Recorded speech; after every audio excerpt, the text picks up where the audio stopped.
गगनबावडा तालुक्यातील resort, hotel, farm house, lodge या ठिकाणी नववर्ष स्वागताच्या नावाखाली अनुचित प्रकार आढळून आल्यास संबंधितांवर कायदेशीर कारवाई केली जाईल असा इशारा पोलीस प्रशासनाने दिलाय।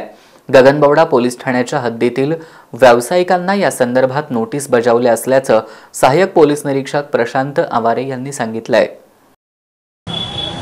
31 डिसेंबरला जुन्या वर्षाची सांगता आणि नवीन वर्षाच्या स्वागतासाठी तरुण वृद्ध सर्व मिळून एक प्रकारचा जल्लोष करतात आणि ते जल्लोष करण्यासाठी ते वेगवेगळे फार्म हाऊस, हॉटेल्स, लॉज किंवा निसर्गरम्य ठिकाणी या ठिकाणी जातात। मी गगनबावडा पोलीस स्टेशनचा प्रभारी अधिकारी या नात्यानं आपणा सर्वांना आवाहन करतो की आपण अतिशय साध्या पद्धतीनं कायद्याचं कुठेही उल्लंघन होणार नाही अशा प्रकारे आपला जल्लोष करावा।